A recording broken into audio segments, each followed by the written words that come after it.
Good day. This is Speak On It. Part of the Retro Current Team Who series. But in addition to that, we are looking at the reality of this electoral season. So we will be doing what we've been doing, and that is looking at a few things as it relates to LaShawn Ford's Westside Heron Opioid Task Force purposes. When I say that, I say it loosely, but basically the purpose is to bring awareness and to contribute to the reduction of harm as it relates to opioids and heroin and other substances. Now, the piece you will see on your screen here is something that I want you to pay attention to. This is not in Chicago. This is actually in Kingston, Pennsylvania. They got street reduction programs there where they're targeting this population. But what happened is, I believe, that LaShawn Ford saw in his district something that could have led to this in his district. I know that in 2016 when he started it, not 2016, a couple of years ago, probably more like 2018, when he started the Westside Heroin Opioid Task Force, there was a lot of overdose of heroin, fentanyl, all type of opioids in his district. He said, hell no, not in my district. He probably didn't say hell. He's a good, straight up church man, so he might have not said that. But I said it. Hell no, we ain't going. So he put some things in place. And since then, he's put in place the Behavioral Health Task Force, which will help deal with some of the problems that drive people into this lifestyle. So, Amari, let's just show the people, it won't be no sound, but you all to get the drift. Imagine, and some of you all see this in your neighborhood, look like zombies, look like Michael Jackson movie, Thriller, but it's real. We see it every day in LaShawn Ford's area, in almost every community in the city of Chicago and all over the nation. This is real living. And yes, in Philadelphia, they have programs that do what they do, but they don't quite do it like we do, and I ain't been able to figure it out. Under Daily, they used to go to Philadelphia and copy every game program, everything Philadelphia had it. They brought it here and imposed it on us. But I looked at some of the programs they got as it relates to how we do things in Chicago. We do things differently. So, you know, LaShawn Ford took a proactive role as it relates to what are we going to do about all these ODs, because he knew that if you didn't do something, you would have communities like you have homeless communities. You have communities of nothing but these people that you just saw there rocking and not falling. And I have to salute LaShawn Ford and these partners that participate in this effort to be sure that we don't have communities where you got to set aside community. And if you want to see dope fiends rocking and rolling, drive through, walk through, and there they are, and the city allow it to be. And then you put it on YouTube and you put it all over social media and say, this is what's happening in our community. Hell no, not in LaShawn Ford's 7th district, 8th district, whatever the hell it is. He said, no, you can't have this here. You people get out there.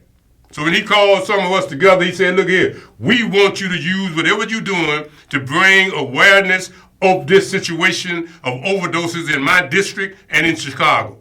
And that's why we're here. And that's why when you see me here or you hear, you will understand that my emphasis will always start with the Westside Heroin Opioid Task Force, because it's real. We do not want that type of community. We have it in our family. Yes, we do. We have it in certain parts of the community. Yes, we do. But we don't want a whole damn community called the heroin, nod, rock and roll community. We ain't gonna have it. Now let's get on to this election. All right, well, Mario, let's talk about this here, because I want you good Christians, listen to this. Why do white Christians vote Republican and black Christians vote Democrat? Everyone knows conservative Christians vote Republican. It's like one of the rules of nature. The sun comes up in the east and conservative Christians vote Republican. Unless they're black. Oh, right. Most African Americans self-identify as Christian, and most African Americans vote Democrat. Look at the numbers. In 2016, 81% of white evangelical Christians voted for Donald Trump. For many Christians, it's just assumed the Republican Party is the party for Christians. But what about black Christians? Pew Research interviewed validated voters after the 2016 election, people they could verify actually voted. When they looked at black Protestant Christians, there is no official category for black evangelicals because most pollsters have decided evangelical is a white term, but that's a whole different video. When we look at black Protestant Christians, 96% voted for Hillary Clinton, the Democrat. 96%. So 81% of white evangelical Christians voted for Trump, and 96% of black Protestant Christians voted for Clinton. And it's pretty much like that in every election. White evangelicals vote Republican, and black Protestants vote Democrat. Why is that? Don't they read the same Bible, pray to the same God? Which group doesn't understand that they're voting for the wrong party? To make things even more confusing, if we go back to 1890, these guys were Republicans and these guys were Democrats.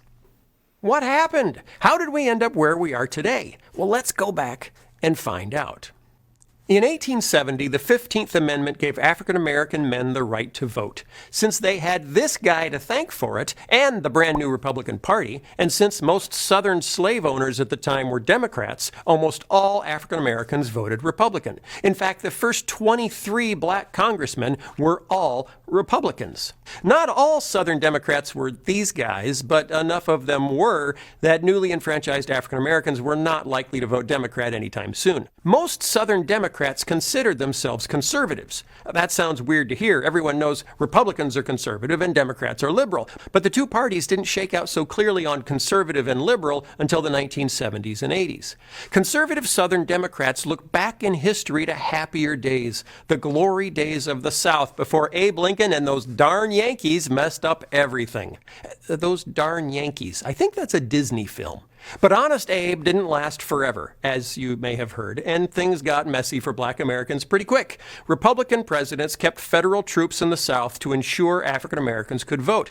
But when the 1876 election was in a deadlock with both parties claiming victory, America was in danger of falling into civil war again. A group of Northern Republicans and Southern Democrats met in secret and made a deal. Rutherford Hayes, the Republican candidate, would become president. In exchange, all federal troops, the ones protecting black rights, would be removed from the South. Yep, Northern Republicans sort of threw Southern black people under the bus. After the federal troops were gone, the guys in the pointy hats clamped down hard, and most African Americans now had a hard time voting for anyone. New Jim Crow laws stripped away many of the rights they had just won. So for many black people, the Compromise of 1877 felt like a betrayal at the hands of the Republican Party. Then comes the Great Migration. Living with these guys in charge wasn't much fun, to put it mildly, so millions of African Americans abandoned the South for jobs in new factories in northern cities like Chicago, Cleveland, and Philadelphia. And guess what? In the North, you could vote. Many transplanted African Americans still felt a loyalty to the party of Lincoln, but given the fact that no one in Washington was paying much attention to the needs of black families, the NAACP in 1926 argued that blacks should be loyal to neither party. Between 1868 and 1898, 22 African American representatives were sent to Congress from the South. After federal troops left, Bourbon Democrats' elimination of black votes was so complete that when Oscar DePriest was elected to Congress from Chicago in 1929, there hadn't been an African American in Congress for 30 years. Like all the black congressmen from the 19th century, DePriest was a Republican. And then the Depression. Black workers in northern cities were hit hard, with unemployment rates twice as high as white workers. Underwhelmed by Republican President Herbert Hoover's response to the crisis, Americans of all stripes, including African Americans, found hope in the progressive New Deal programs of Franklin Roosevelt, a Democrat. Roosevelt received overwhelming support from northern black voters. When the next African-American candidate, Arthur Mitchell, also from Chicago, won a seat in Congress in 1934, he was something Washington had never seen before, a black Democrat. Over the next 20 years, African Americans continued voting for both Republican and Democratic candidates, and various civil rights measures were proposed by both Democrats and Republicans. Though today this seems hard to believe, there used to be conservative and progressive wings of both parties. In the Democratic Party, the progressives were northern urban Democrats. The conservatives were the Southerners, which, of course, included these guys. In the Republican Party, the progressives were folks like the liberally minded Rockefeller family. For years, to be a progressive Republican was to be a Rockefeller Republican. The conservative wing was made up of those who wanted the federal government to stay small and stay out of their business. Both conservative Northern Republicans and conservative Southern Democrats opposed the federal government getting bigger and launching more programs. So from the early days of Roosevelt's New Deal right up through the 1960s, a coalition of conservative Republicans and conservative Democrats managed to block just about every attempt at new civil rights legislation. In fact, between 1953 and 1965, more than 120 civil rights measures were considered by the Senate. Almost every one was killed by the Senate Judiciary Committee, a powerful committee at the time controlled by Southern Democrats and conservative Northern Republicans. As the years went by, many more of the new civil rights efforts were proposed by Northern Democrats and fewer by Republicans, motivating more black Americans to vote Democrat with regularity. Yet Southern Democrats were still stalling or blocking nearly every bill. The strain between pro-civil rights Northern Democrats and anti-civil rights Southern Democrats was reaching a breaking point, and that break would radically alter American politics. Meet Strom. Strom Thurmond ran for president in 1948. Well, we're going to stop it here. From 1954 I would suggest to you till all 2003. See, we could go on, but I ain't. I wanted to give you a little background, but we only got an hour, so I can't sit here and spend 45 minutes on that. I would suggest you just go on and find it for yourself. You know what I mean? Or you can just go to my Lincoln Ashford Facebook page and you can see the whole thing. But right now, we're going to move along. But I wanted you to see the history. And I wanted you to reflect upon the fact of these Christians. The man asked you, since you both are Christians, you pray to the same God, what's up with that? And we're going to get to some of that. Because he hit on some points that we're going to get to, and I wanted to throw it there because I know sometimes it's so easy for the Negro to look at a Negro like me and just discount him because, you know, you think you all polished and you all sophisticated and you all that, you know what I mean? But I don't care nothing about what you think about yourself.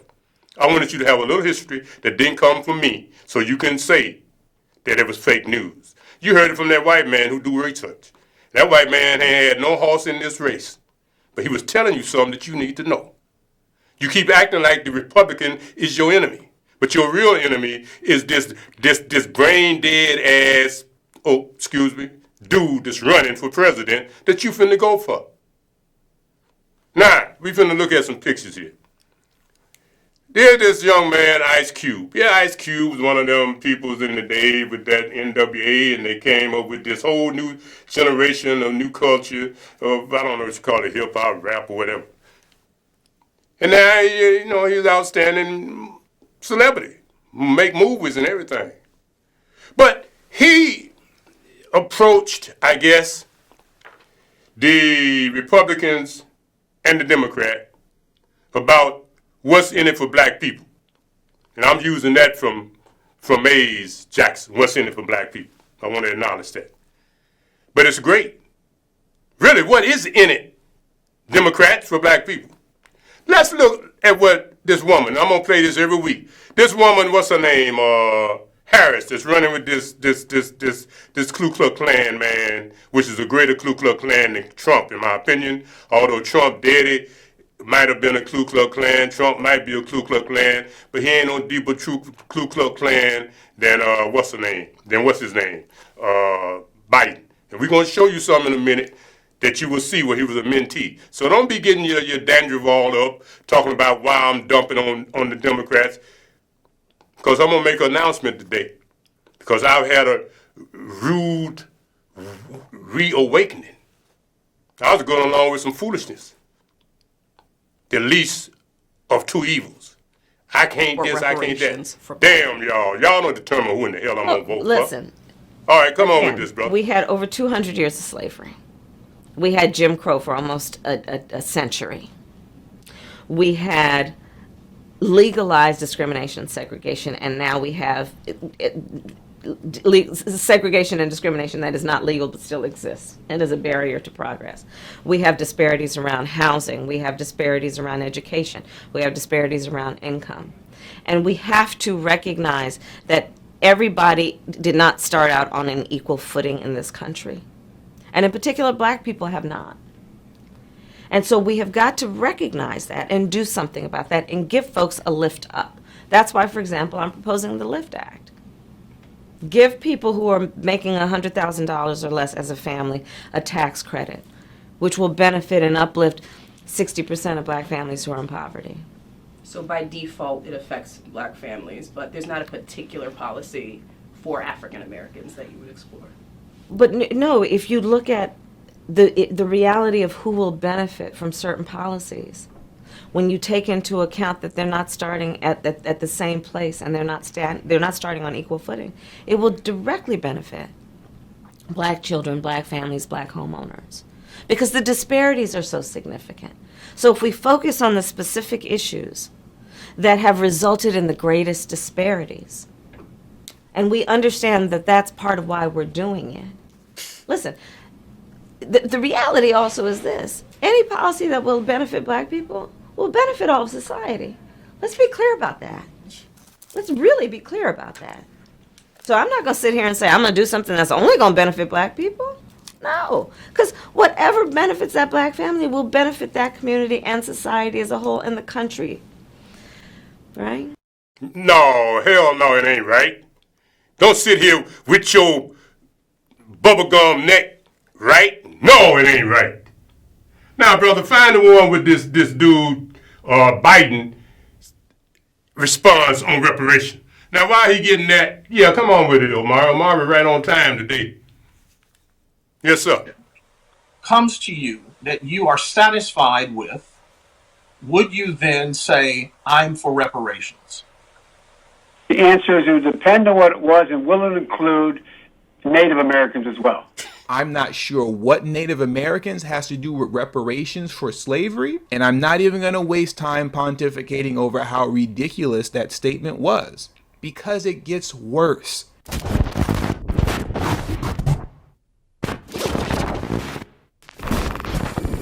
What I wanted to discuss today very quickly is this article that was written on the Huffington Post titled, "Biden Releases Racial Equity Plan Amidst Reparations." Now, before we get too deep into this article, what I want to do first is go through Joe Biden's history of being anti-reparations. And that's why I don't support Joe Biden or anybody else that's running for political office. It doesn't matter if it's president of the United States or mayor or whatever the case is, but especially if they're Democrats. Because you see, for the last 50 years, we are talking half a century now, Black Americans have been voting majority Democrat, only to consistently receive nothing in return. For 50 years, we have been voting Democrat, and the racial wealth gap between blacks and whites have skyrocketed.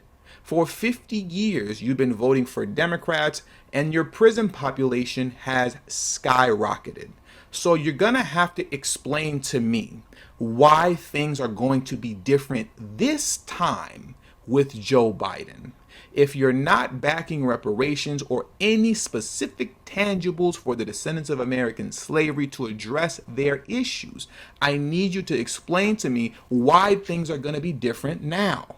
Now, when it comes to Joe Biden and reparations, it's not surprising that he omits reparations in his new plan for racial equality, because he's been anti-reparations for years. In 1975, when Joe Biden was asked about reparations, he replied this: "I don't feel responsible for the sins of my father and grandfather. I feel responsible for what the situation is today, for the sins of my own generation, and I will be damned if I feel responsible to pay for what happened 300 years ago."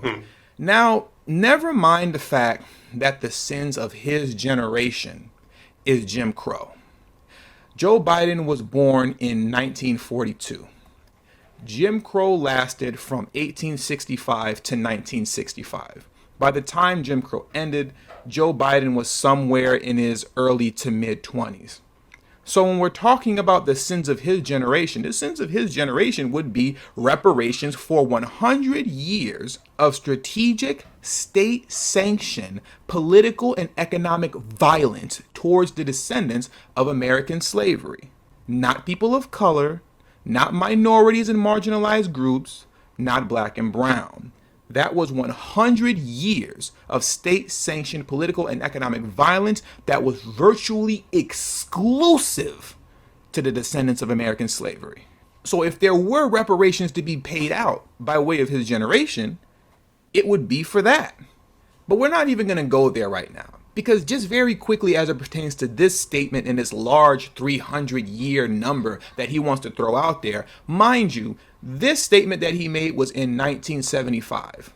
The last slave who died in America died in 1971, 4 years prior to that statement. Now, mind you, you can look at it if you want to and say, well, 1841 to 1971, this guy was, 130 years old? He lived an unusually long life. That shouldn't count. But then you go back to the fact that Joe Biden was born in 1942, but between the years of 1936 and 1938, the United States government was collecting slave narratives. If you go to the Library of Congress, you will find Born in Slavery, slave narratives from the Federal Writers Project, 1936 to 1938. This is a collection of interviews giving first-hand accounts of slavery by ex-slaves themselves. As late as 1938, Joe Biden was born 4 years later in 1942.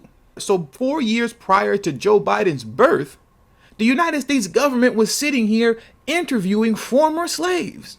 Yet Joe Biden is talking about slavery as if it was 2,000 years ago. I just wanted to highlight that very quickly so you see how full of you-know-what Joe Biden actually is. But it gets worse. Now let's move into the present day discussion concerning reparations, and let's hear what Joe Biden has to say from the man himself. No, but they don't, look, they're not mutually exclusive.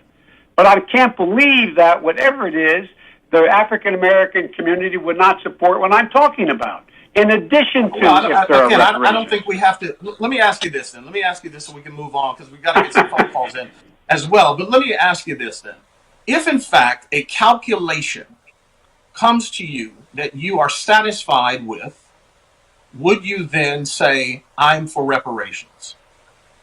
The answer is it would depend on what it was and will it include Native Americans as well. I'm not sure what Native Americans has to do with reparations for slavery, and I'm not even going to waste time pontificating over how ridiculous that statement was, because it gets worse.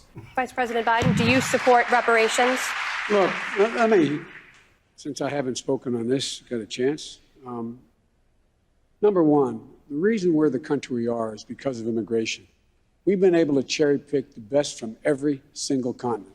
The people who come here have determination, resilience. They are ready to stand up and work like the devil. We have 24 out of every 100 children in our school today is Hispanic. The idea that we are going to walk away and not provide every opportunity for them is not only stupid and immoral, but it's bad for America. They are the future of America, and we should invest in them. Everybody will benefit from it, every single American, and you should get used to it. This is a nation of immigrants. That's who we are. That's why we're who we are. That's what makes us different, and we should invest in them. Thank you, Mr. Biden. Senator Klobuchar, you had your hand up. This man is very consistent and disrespectful, might I add, towards the conversation surrounding reparations. So if you're black, I don't know why you would actually be voting for Joe Biden, because if Barack Obama didn't do anything for you, I don't know what you believe Joe Biden is going to do. Now let's get into this article.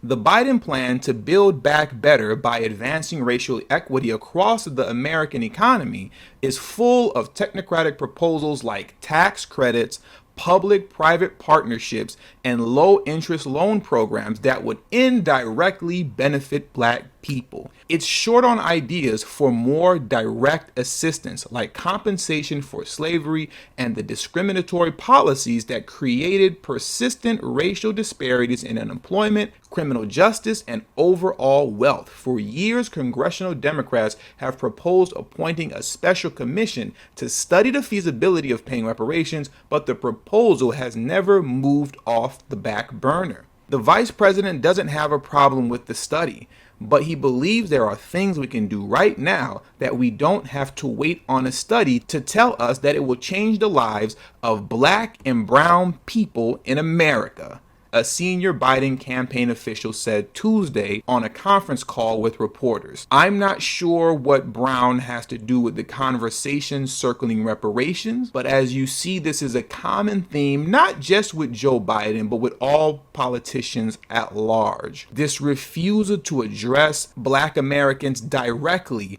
when it comes to issues concerning us. This constant need to include everybody else in the mix. People of color, black and brown, minorities, marginalized groups.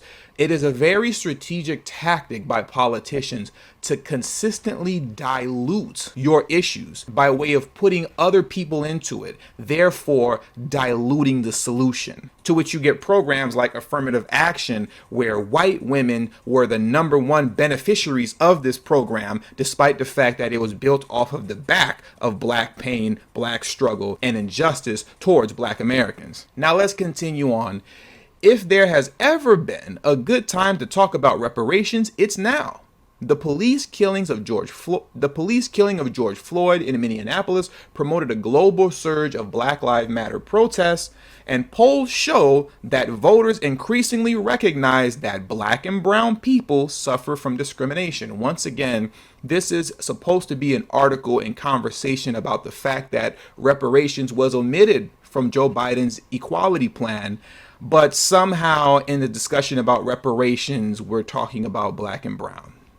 We're doing this again. This is very consistent with politicians and really people in general across the board when you're talking about political writers. They always feel the need to throw other people into the conversation, despite the fact that they're not relevant to that conversation. Let's continue on. Racial resentment has long affected public attitudes towards government spending. However, and for decades, Democratic politicians, especially moderates like Biden, have hesitated to propose direct assistance when they could talk about tax credits instead. Other key policies in Biden's plan includes expanding a tax write-off for private equity firms that invest in businesses serving low-income areas, increasing funds for financial institutions operating in such areas, and making sure that small businesses can get help applying for any pandemic relief programs that might be running in early 2021. That last paragraph that I read right there is nothing more than the same old Democratic talking points, just slightly updated for this election cycle. They are not telling you anything new that they have not told you over the last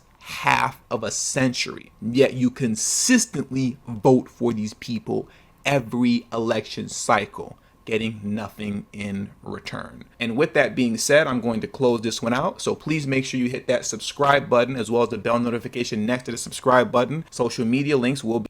Now, let me tell you something. Yes. I'm going slow. I'm taking my time.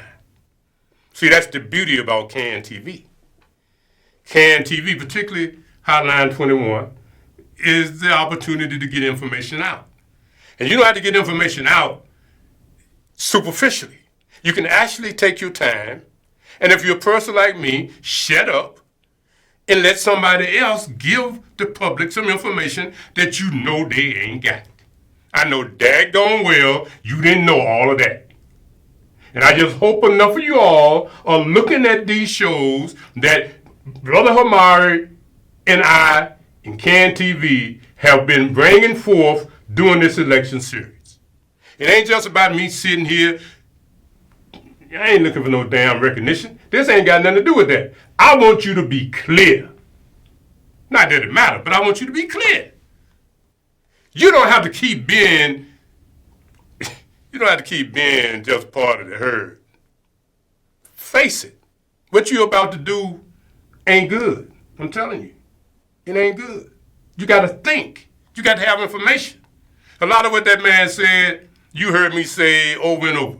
But I had never heard him say it before. So I'm going to leave it alone. Now, while Omar is looking for that last piece on Biden, where he praises his mentor, Robert Byrd, you know what I'm saying? I just want you to see once again when I tell you that he's a wannabe.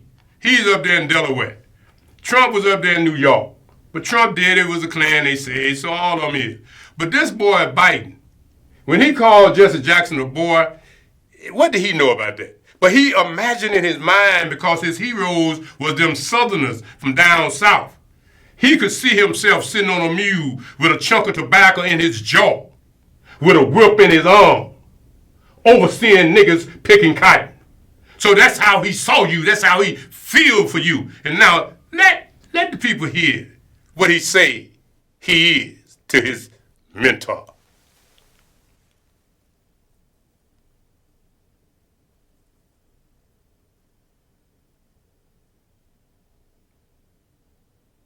As also noted, Robert C. Byrd was a parliamentary library, a keeper of the institution of the Senate, and he was the institution itself. But to me, and many people here today, like guys I see, Bill Bradley and Jim Sasser, who've long left the Senate for greener pastures, and I hope better remuneration. We used to kid about that too, but for a lot of us, he was a friend, and he was a mentor, and he was a guide. Now think. As also noted, Robert C. Byrd was a... Now, last week we showed you the piece where he was saying that he was number 2. And some of y'all would think that he was talking about he was number 2 because he was elected vice president. No, he wasn't. That's what he meant right there. He was a mentee of that Klan who had at least 150 other Klansmen under his command. His students, his mentees. That's who you voting for. And you say, and I say, you know, well, he the least of two evils. I don't know if he is or not. But I'm not going to sit here and no, I am not going to vote for Biden. I've been telling y'all that, but damn, I'm not voting for no Biden. I am not doing it. I'm going to vote for somebody if it ain't nobody but Kim Foxx and Willie Wilson. If they don't want to take them votes, then boom, bam, I win. But I'd be damned if I'm going to sit here and go along with this insanity. I ain't figured out about Trump yet. He ain't got enough sense to take a dive. All he had to do is say COVID had me and I couldn't breathe and he could have been gone. But he just sit here and resurrected himself from the dead. He must have been using some of that damn Narcan. Anyhow, now, back to what you see on this screen. This young man here is getting all type of hell from other people. Ice Cube goes in and try to get something done. And now all you other snake tongues, he was some creature. And I don't read them comments on Facebook, but something made me look at it. And this dude gonna question why would I be sharing something from this dude. When I get back to the house, I'm gonna delete him. But for anybody that got that mentality, don't you question what the hell I share, cause you don't agree with it. Now, play that piece, man, where this dude is talking about that DL, what's his name, Hugley or whatever. Here he is. Listen to this. Gotta talk about D.L. Hughley. First of all, I got a lot of respect for D.L. Hughley, but he is one of those guys that has been pulling very hard for the Democratic Party. Now, before I get into it, I'm neither Democrat nor Republican. I don't have a stake in anything, but I do have common sense, and I do understand what's right and what's wrong. So, D.L. Hughley pretty much posted this up on his Instagram today, and it was an old tweet by Ice Cube, where Ice Cube pretty much said, "I will never endorse a mother effer like Trump ever." And it was back from 2016. D.L. Hughley posted, as you can see on the screen, he put yikes underneath it, Team DL. And here's my problem with the whole situation, all right?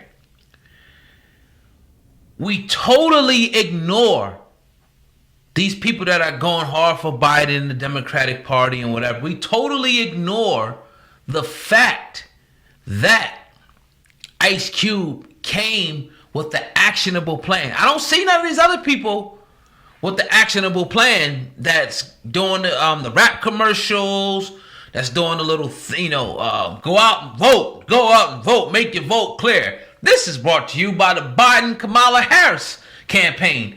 I don't see y'all coming with an actionable plan. But when Ice Cube came with an actionable plan, he said, all right, I'm going to go to the Democrats, I'm going to go to the Republicans, because this is what they give us. The Democrats say, all right, after the election, if we win, we'll address your plan. If, which you know is a bunch of BS, that wasn't going to happen. Trump's administration said, okay, who's supposed to be the big racist? He don't like these people, that people, I can't stand him, we got to get him out here. He sits down and says, okay, let's talk. Let me see what you got. What are we going to put in order, right? So he comes up with this, right? Trump's promise to black Americans over the next 4 years, if he's reelected in the next upcoming election. 3 million new jobs for the black community. Creating 500,000 new owned black businesses, right? Increase access to capital in black communities by almost 500 billion. Safe urban neighborhoods with the highest police standards. Commit to working on a Second Step Act. Access to better education and job training opportunities, right? This is what Trump has put on the board for black people, right? Give black churches the ability to compete for federal resources for their community. Bring better and tailored health care to address disparities. Immigration policies that protect American jobs. Advance home ownership opportunities and enhance financial literacy in the black community. Onshoring manufacturing to advance jobs and development opportunities for black-owned businesses, right? Now, if we just go to advanced financial literacy, if we go to that and we just stay there and deal with that, if we deal with the black businesses and we deal with just the three things, 3 million new jobs. My thing is, what has the Democratic Party put on the table that's even close to this? And again, I'm not Republican, I'm not Democrat. I'm looking at the two things that they give us and I'm saying, okay, this is what we got on the table. Let's deal with this. For D.L. Hughley to just throw a tweet up there and say yikes and not address what Ice Cube proposed along with Donald Trump, President Donald Trump, to address the needs of the black community, I think that it's emotional, and I think that it's short-sighted, and I think he needs to be called out, and quite frankly, I think he showed his true colors. Quite frankly, I think, I'm not going to say D.L. Hughley, but some of these people don't care about the black community. I think some people just care about endorsing a certain person, or they let their hate and vitriol and their emotions for one man get in the way. But they failed to address, okay, he may say this, he may have done this, but look what he's proposed. Look what he's going to do. He broke. Why don't D.L. Hughley say anything about Biden not doing anything? Why don't D.L. Hughley address Biden and his campaign saying, oh, we're going to put this on the back burner? Essentially, Biden put it on the back burner. Trump adjusted and put out, all right, this is what we're going to do. This is our promise. Now, every single rapper, politician, anybody that's out there trying to talk for black people always talk about, oh, we need a plan. And then people say, well, Obama ain't do nothing because we ain't have a plan. Now Ice Cube brings a plan. We totally ignore the plan. And we totally say, forget about him. He said this in his tweet last year. Forget about Trump. He's this person. Vote for Biden. Those people are the enemy. Those people are the enemy. And they're leading not only black people, but other people who may follow these people. They're leading them astray to get one person's endorsement when that other person put our agenda on the back burner, bro. It don't get no realer than that. It don't get no realer than that. So for all the people out there talking about cancel Ice Cube, you're crazy. It ain't going to happen. Like he said, leaders going to lead, haters going to hate. You sit there, you take your money to endorse a certain candidate, you don't bring no real actionable plan. I haven't seen anything from the other side bring an actionable plan for the black community. I haven't seen it. Show me. How come they want to sit down with Ice Cube's plan for Black of America? I'm just saying. So you pick, you decide what you want to decide, but I think it was pertinent for me to sit up here and call D.L. Hughley out because it's short-sighted once again, and I don't think these people really care too much about the black community, because if they did, they will put their emotions to the side and address this and say, all right, you know what? I don't really like Trump like that, but damn, look what he's talking about doing. He talking about doing this for the black community. Okay, that's a great thing. They won't even say it. They'll put a tweet up from 3-4 years ago and say, oh, yikes. Throwing my man Ice Cube under the bus, but it ain't going to work, man. So, hey, man, I already know. It is what it is. It is what it is. Go ahead, man. Hey, if you like this video, if you rock out the platform, it ain't gonna get no real. I don't know this dude. I ain't never seen this dude before in my life until today. They had somebody, that other dude, Roland Martin or something, he was talking to Ice Cube, but the spirit sent me this. But I'm glad to see that new generation, because leave it right there. Because what it does is, it shows you I ain't just out here talking. Some of these young folks behind me saying the same thing I'm saying. So all of those of you that sit here and think that somebody's supposed to be quiet because of your dumb ass, because of your dumb butt, we ain't got to be quiet. We don't have to accept what you say. We can use common sense. Now, here's something here say, blacks for Trump. Now, you need to find that article and you need to read it, because it says that 24% of black men are feeling Trump, but only 6% of black women. I'm going to say that again. That's interesting. 24%. That ain't a lot, but it's more than it was, back in 2016. That's because the black man got common sense. The black man ain't worry about all that racism and white supremacists. We've been dealing with that forever. So now you want to distract us talking about some racism and white supremacy. Ain't nobody worried about that. We concerned about that plan that Trump talking about. That creature, that Biden and that person he running with, both of them told you we ain't gonna do nothing for black people. And Biden, he ain't addressed the question yet about black people. He talking about some Native Americans. He talking about some damn immigrants. We ain't no immigrants, we slaves. But you want to give him the benefit of the doubt just because you say, and the white media say, and the Democrats say. So now, once again, little nappy-head, blonde, fake girlfriend wearing Negro, if 24% of the black men say, let's listen to this. Let's try to figure out what Trump's talking about. Maybe we can get some. So, you women, who are you listening to? Obviously, if it's 24%, just use these little statistics of the black men say, look, let's look at this. There should be at least 24% of black women saying the same thing. But since it ain't, then who are you black women listening to? Huh? You listening to somebody other than the black man. And some of the black men have become so stupid and so henpecked until all they can see now is saying that the black woman has got to be the Amazon and she's our leader, she's our future, she's our everything. Nigga, shut up. Do your job and stand up, man. Don't sit here and let somebody tell you that somebody to tell you they ain't gonna do nothing for you should be trusted more than somebody to say, I'm gonna do this for you. Oh, he lying. Well, they ain't lying. Ain't it better to take a liar and gamble with the liar who only been in office for less than 4 years than to take a sucker that been in office for 47 years that told you he ain't gonna do nothing and ain't gonna never do nothing? You saw how he locked up all of your kind. But brother, let's hear from Trump out of his own mouth again. And I'm gonna play this again. Trump standing up here, they call this an illegal rally.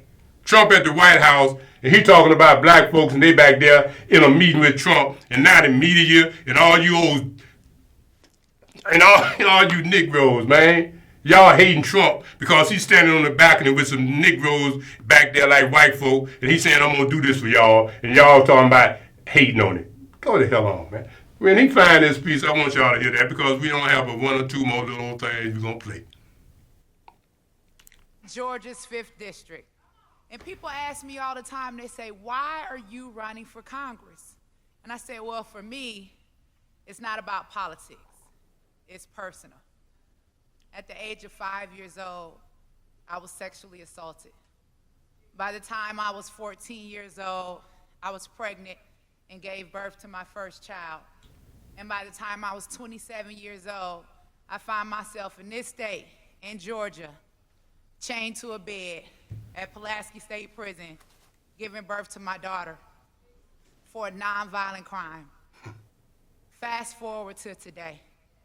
I've gone from prison all the way to the palace.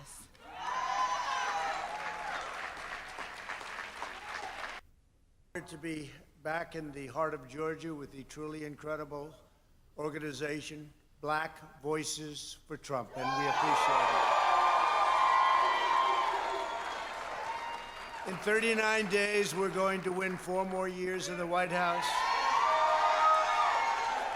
And we will do it with a record number of votes from the Black community. We have no doubt. That's all happening. That's all happening. We're getting a lot of, see the people back there, they're saying, what's going on over here? They're not happy about it, but that's okay. Our movement is welcoming millions of Black Americans back to the Republican Party, the party of Frederick Douglass and Abraham Lincoln.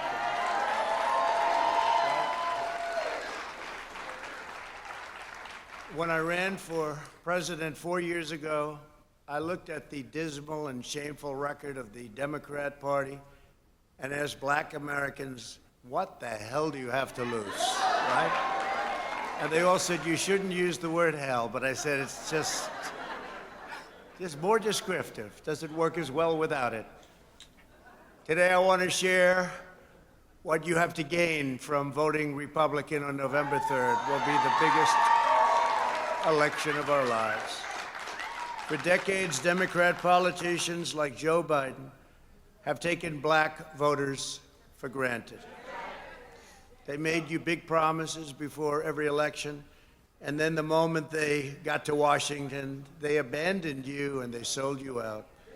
The Democrat Party used you and they lied to you every single time. You know it better than anybody else knows it. The Democrats will always take back the vote. What they want to do is they'll take that vote back. They want to take the Black voter for granted, and they have taken the Black voter for granted. And it's not fair, it's not right, and it's not going to happen because we're going to have such a victory like you've never had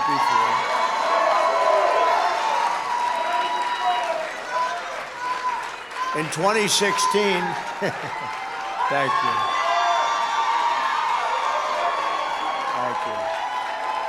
In 2016, I made you a solemn pledge that whether you voted for me or not, I would be your greatest champion. Since that time, I've delivered even more than I promised. It's one of those things. Few politicians do that, but I believe we have. Before the China virus, we built the greatest economy for African Americans in the history of our country, and we are doing it again. In the first 3 years, we achieved the lowest Black unemployment rate in history. The Black youth unemployment rate reached an all-time low. We achieved the largest job gains for African Americans on record. Black Americans saw the largest increase in home ownership. The poverty rate for African Americans reached the lowest level ever recorded. And last year, 811,000 African Americans were lifted out of poverty, the most in over 51 years. In my first 3 years, we lifted 6.6 million people out of poverty, the largest poverty reduction of any president in the history of our country. I did more for the Black community in 47 months. I saw they used that line, so I don't want to ruin it by saying it a second time. It was in the video, but I will say it again. Than Joe Biden did in 47 years. And I'm here today to announce a brand new plan to deliver more opportunity, more security, more fairness, and more prosperity to black communities. We call it the Platinum Plan. Platinum Plan. And that's a contract with black Americans, and it's going to be something that people talk about for a long time to come. If you vote Republican over the next 4 years, we will create 3 million new jobs for the black community. Open 500,000 new black-owned businesses. Increase access to capital in black communities by $500 billion. And this includes investing in community development, financial institutions, and minority depository institutions. Build up peaceful and safer urban neighborhoods with the highest standards of, and you know this, of policing. We want the highest standards. We have to have highest standards of policing. Bring even greater fairness to the justice system. We did criminal justice reform. We remember that. Even greater, we will create a national clemency project to right wrongful prosecutions and to pardon individuals who have reformed their life. You saw Alice, right? We love Alice. She had another 24 years to go. Can you believe it? She served 22 years. She had another 24 years to go. It was ridiculous. And she is a great woman. Create a ladder of opportunity for African American children by delivering school choice to every parent in America. So important. Give black churches the ability to compete for federal resources for their communities. Bring better and tailored health care to address the historic disparities that we've had for so many years. You know that. This includes investing in treatments for kidney disease, diabetes, high blood pressure, sickle cell disease, and maternal mortality. Advance home ownership and wealth building in the black community. Bring more manufacturing back to the USA, which we're doing anyway, and back to the inner cities, which have been largely forgotten, although not so much in the last 3 years when you get right down to it. Thank you. End Democrat policies that import low-wage foreign workers from overseas to replace black workers in our inner cities. Joe Biden cares more about the citizens of foreign countries than he does about black Americans living in our own country. I will always put Americans first, and that includes, very, very importantly, black Americans. And there's much more in our plan, which we're releasing today, so we'll get everyone a copy, and it's actually been very well received, and we appreciate that. The Platinum Plan is a bold vision that we can and really will achieve over the next 4 years, and we'll be able to do it, if not sooner. Unlike my opponent, I'm not a career politician, thank goodness. I get results, and I keep my promise, and you've seen that. You've seen that. Together, we will not only build up America's black communities, we'll help with your vote, with the Platinum Plan, we'll lift up all forgotten communities, and we'll strengthen our entire nation. And we are going to have an incredible 4 years, but more importantly, we're going to have an incredible 40 years. We're going to have many, many great years because we're setting a foundation for the future. So when I'm not here, you're going to be here forever, especially look at these young people over here. You're going to really be there for a long time, but we want this for long term. This year, the Republican Party has 26 black Republicans running for Congress. Where are they? Are they here? Are they here? A lot of them are here, right? Whoa. All right, we can move on. Good-looking group. Because we're running out of time. Now. And they're doing. Let me say this to y'all. You know, 14 million people that already voted early. And a lot of people standing in line all over the country because they determined to get Trump out. But I ain't gonna get into that because you got to vote the way you feel, and that's your business. We ain't here to tell folks how to vote. We just here to do commentary and to provoke. And that's what I'm doing. But I do want to say this. You heard him, but you call that fake news. You do fact find and you say he lying. You do all of that. You know what I'm saying? But you heard him. And I see people, I hear people, I know people that have done better under Trump than they did before Trump. They're young black men and women. I mean, they working. They wasn't working. But I know that's a lie. That's a fake. That's fake. I can't be telling the truth. It ain't true. Because somebody done told you what you wanna echo. So ain't nothing he can say that's gonna make a difference to you. Everything he said has got to be a lie because the media and the Democrats and these other little special interests, immoral behind groups have told you something else. And that's why, and I'm encouraging you 24% black men, multiply your numbers. Meet.